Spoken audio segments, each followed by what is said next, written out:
Look, I've already spoken earlier on in the presentation about what we mean when we say active and future.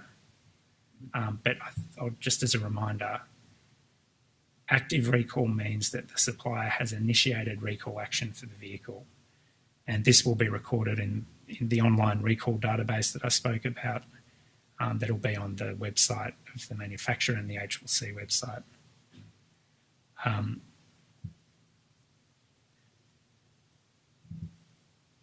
Suppliers have also submitted those recall initiation schedules to the ACCC for approval. So all vehicles on that schedule that are not under active recall, that are not currently recalled, will be scheduled for future recall. And as a reminder, all affected vehicles are to be replaced by the end of 2020. I just want to reiterate the point that I made before. The recall notice is designed to provide OEMs with sufficient flexibility to initiate that recall action in accordance with those priority factors that I spoke about earlier, and only when they have sufficient replacement stock and workshop capacity to ensure that the replacement can take place quickly and efficiently. The recall just simply would not work if all affected vehicles were immediately subject to active recall. As much as we'd like to do that and solve the problem overnight, we all know that that's impossible. So what do you do if you've got a vehicle that's under active recall? Well, whether it's new or second-hand, you must not sell it. It's that simple. Doing so will breach the ACL, and it may expose you to some of that enforcement action that I spoke about before. Now, what I'm going to do in the next few slides, so that's active, that's pretty simple. But what I'm going to do in the next few slides is talk about the obligations that apply in relation to the supply of vehicles under future recall. So it is permissible to sell a new vehicle that is not yet subject to active recall. However, there are really strict notification requirements that apply, and they are set out in this slide, and include making oral and written disclosures, updating the vehicle's service book, and causing notices to be fixed to the vehicle.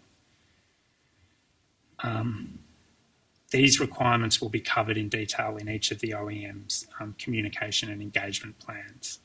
Those are in the final stages of approval. So more information about these obligations will be coming through from the manufacturers. I'll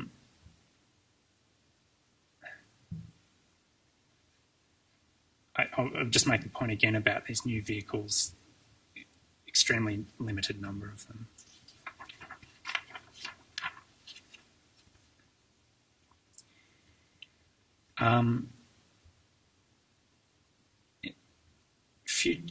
In terms of second-hand vehicles that are subject to future recall, you may sell them without replacement, but again, certain notification requirements apply.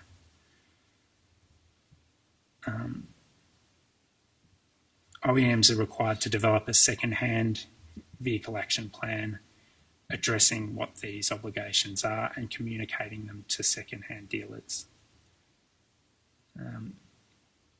In summary, you'll be required to notify a prospective purchaser orally and in writing prior to sale that the vehicle has an affected Takata airbag inflator that will require future replacement.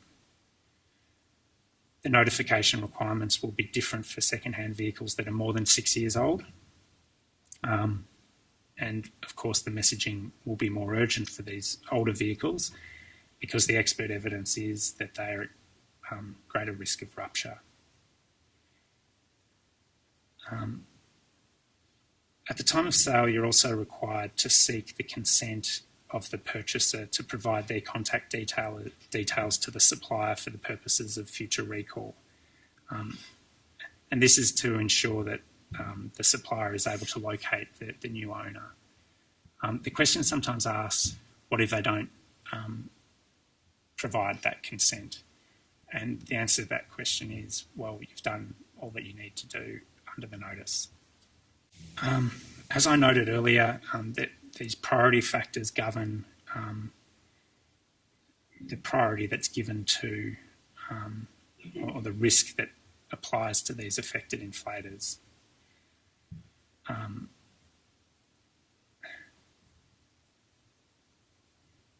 And those factors, together with this global shortage of appropriate replacement inflators, means that sometimes the best option will be for a supplier to replace an older affected Takata airbag inflator with a brand new affected Takata airbag inflator. And that's because this effectively restarts the clock. Frankly, this is far from ideal. And it's going to be prohibited from 31 December 2019. And by then, we expect that all manufacturers will have developed and sourced suitable replacement inflators. But as I said earlier, some manufacturers did not voluntarily recall, so they didn't have supply organised like some that did voluntarily recall and who have already sourced suitable replacement parts. There's a requirement in the notice that the manufacturer use best endeavours to avoid using this, what we call a like-for-like replacement. Where a vehicle under active recall is repaired using a like-for-like replacement, it will then be scheduled for a future recall. So its recall status won't move from active to complete, it'll move from active to future.